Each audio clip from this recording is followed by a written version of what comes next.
Welcome to the Jill on Money Show. It is Wednesday, February 14th. Happy Valentine's Day, everybody. It's so lovely. It's like amateur hour, really. I mean, I hope you're not going to waste all sorts of weird amounts of money on a meal where the service is probably not going to be that good. And also, maybe you're going to save yourself some money and not buy flowers today when that's the day where all the suckers buy flowers and they jack the price. All right, maybe you're romantic. Go for it. Go for it. I don't want to discourage you. Okay, now, for special Valentine's Day, guess what I'm doing? I am talking about inflation. Yesterday morning, the government released the January CPI, Consumer Price Index, and I went on to the CBS News stream with the anchor, Anne-Marie Green, to discuss the report. So let's do that. Let me air that so you guys have a sense of it. And we talk a little bit about markets as well. And then on the other side of it, I've got a few more comments that I didn't get to. So here is the analysis of the Consumer Price Index, as well as some chat about markets. Prices are not going down, but the rate of inflation, the rate of the increases is coming down. Okay. That's the good news. All right, great. Yeah, We'll take some good news. Yeah. Remember, we were up at 9% in the summer of 22. Now, as you just said, 3.1% on an annualized basis. Still higher than what the Federal Reserve wants. So what is behind the number? The January number was stronger than expected.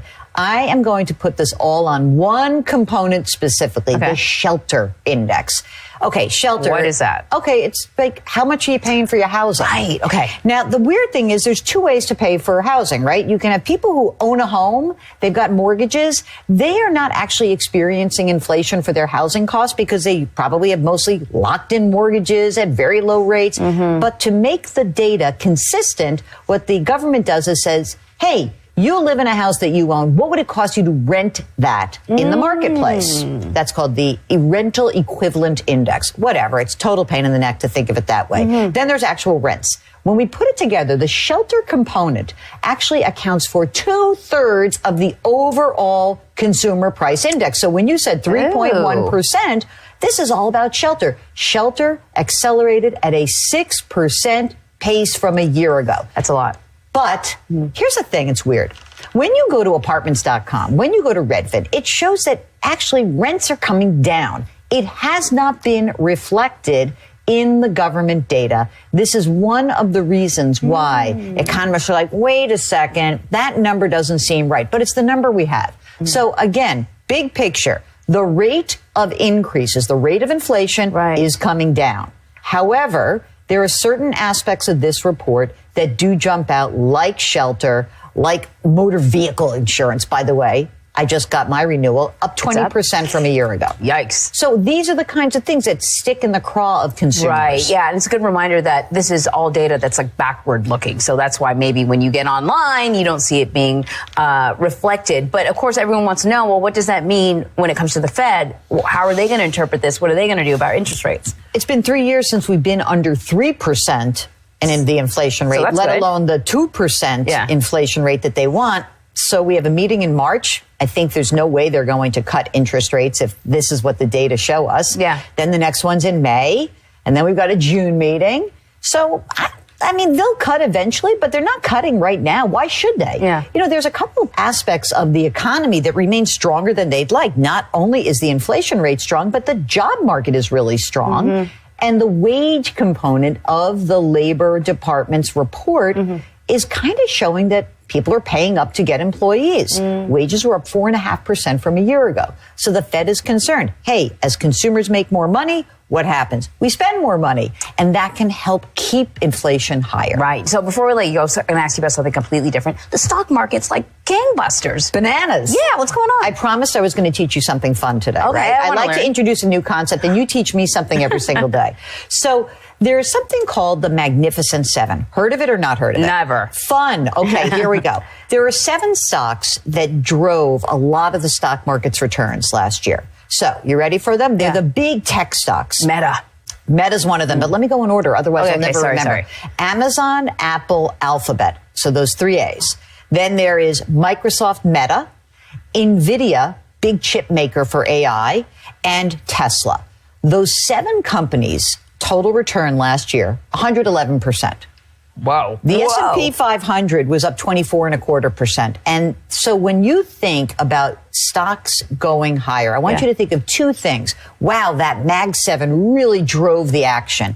Big tech continues to be a huge component of the overall stock market. So on last Friday, the S&P 500 crossed over the 5,000 level first time ever. We got a new record in the Dow, but who cares about the Dow? It's only 30 stocks. The Nasdaq was up by more than 40% last year. So companies like these are making a ton of money. And at the same time, we have other companies that are doing things like saying, we want to be more productive. We want to slim down, and it means that they're laying people off so that they can streamline operations in order to be able to deliver earnings to their shareholders. Right, that look good.